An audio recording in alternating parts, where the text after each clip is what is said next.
saya Norma Sarah binti Muhammad Nazri. Nombor matrik saya AM2501018688. Jadi hari ini saya membuat satu video untuk menerangkan tentang aktiviti yang saya akan lakukan untuk kanak-kanak yang berumur 5 tahun.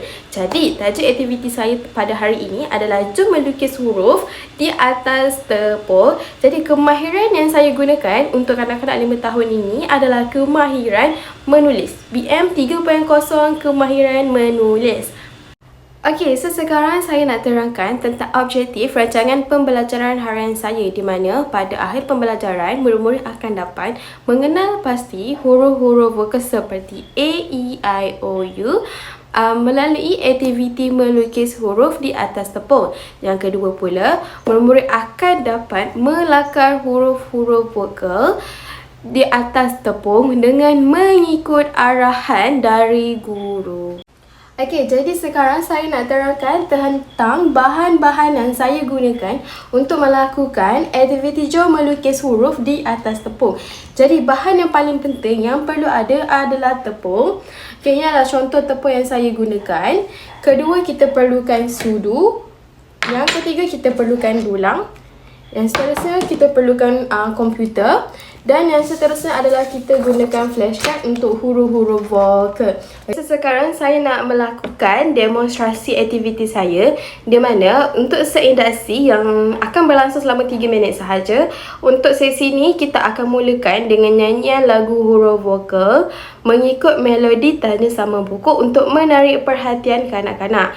Dengan itu, sambil menyanyi, kanak-kanak akan membuat pergerakan badan mengikut huruf seperti A, E, I, O, U. Mari kawan-kawan, mari kenal huruf. Ada 5 huruf A, E, I, O, U. Mari tulis sama-sama, mari kenal huruf. Ada 5 huruf A, E, I, O, U. Alright, so sekarang kita pergi ke langkah seterusnya, iaitu langkah 1, di mana kita akan membuat demonstrasi huruf vokal secara digital. Jadi di sini untuk langkah 1 ni saya akan memaparkan video animasi digital, iaitu huruf-huruf vokal yang terdiri daripada A, E, I, O, U.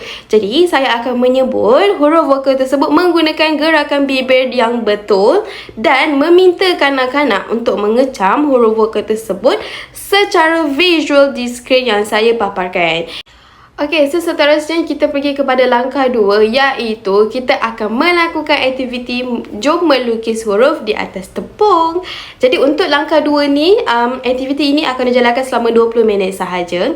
Jadi bahan-bahan yang saya gunakan adalah tepung, sudu, flashcard dan juga dulang. So, ini adalah keempat-empat bahan yang kita gunakan untuk melakukan aktiviti jom melukis huruf di atas tepung.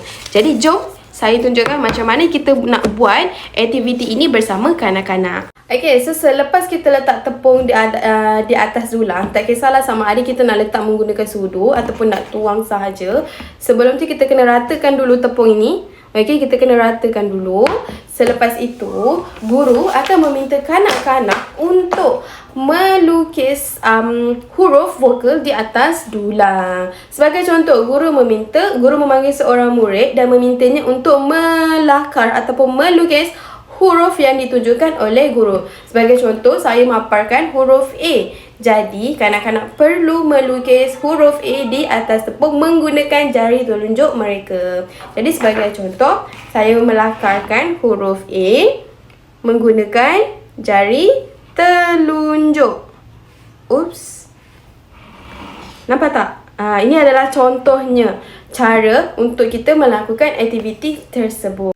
Okay, so kita dah sampai ke penghujung rancangan pembelajaran harian saya. Jadi sebagai penutup, saya akan mengimbas kembali apa yang dipelajari oleh kanak-kanak hari ini, apa yang mereka rasa dalam membuat aktiviti jom melukis huruf di atas tepung, dan untuk memastikan sama ada objektif tercapai ataupun tidak. Jadi dengan ini, sekian daripada saya. Bye. Assalamualaikum.